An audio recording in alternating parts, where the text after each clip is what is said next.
भारत विविध संस्कृति वाला देश है। धर्म, परंपराओं और भाषा में विविधता के बावजूद यहाँ के लोग एकता में विश्वास रखते हैं। हिंदी भारत की सबसे प्रमुख भाषा है और ये भाषा हर भारतीय नागरिक को भावनात्मक रूप से एक साथ जोड़ने का काम भी करती है। भारत में लगभग 77% लोग हिंदी बोलते और समझते हैं। इसी अहमियत को ध्यान में रखकर भारत में हर साल 14 सितंबर को हिंदी दिवस मनाया जाता है। साल 1947 में जब भारत आज़ाद हुआ तो देश के सामने राजभाषा के चुनाव को लेकर सबसे बड़ा सवाल था।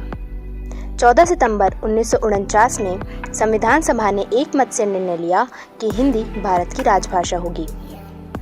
हिंदी को अपने ही देश में राष्ट्रभाषा के पद पर स्थापित होने के लिए संघर्ष करना पड़ा और दक्षिण राज्यों के राजनेताओं ने अपने राजनीतिक फायदों के लिए हिंदी के खिलाफ आंदोलन कर दिए, जिसकी वजह से हिंदी को राष्ट्रभाषा का दर्जा नहीं दिया गया। भारत के संविधान में भाग 17 के अनुच्छेद 343(1) के अनुसार भारतीय संघ की राजभाषा हिंदी एवं लिपि देवनागरी है, परंतु हिंदी को अपना वास्तविक सम्मान पाने के लिए संघर्ष करना पड़ रहा है।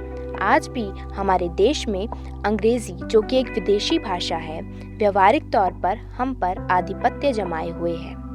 भारत के अंदर कुल 22 भाषाओं को हिंदी के साथ राजभाषाओं का दर्जा प्राप्त है। इस बहुभाषावाद का सबसे बुरा असर हिंदी को ही सहना पड़ा। देश की मातृभाषा हिंदी को सम्मानित स्थान प्राप्त नहीं हुआ।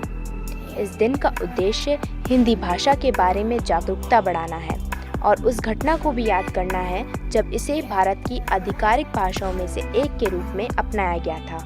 हिंदी नाम की उत्पत्ति फारसी से हुई है। हिंदी शब्द का अर्थ फारसी में सिंधु नदी की भूमि है। 11वीं शताब्दी की शुरुआत में तुर्की आक्रमणियों ने इस क्षेत्र की भाषा को हिंदी सिंधु नदी की भूमि की भाषा नाम दिया था। हिंदी की आधुनिक लिपि देवनागरी 11वीं शताब्दी में अस्तित्व में आई।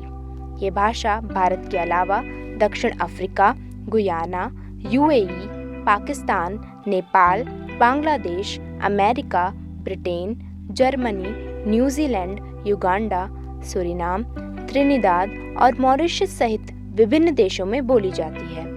हिंदी मंदारिन, स्पेनिश, इंग्लिश के बाद हिंदी विश्व की तीसरी सबसे ज़्यादा बोली जाने वाली भाषा है।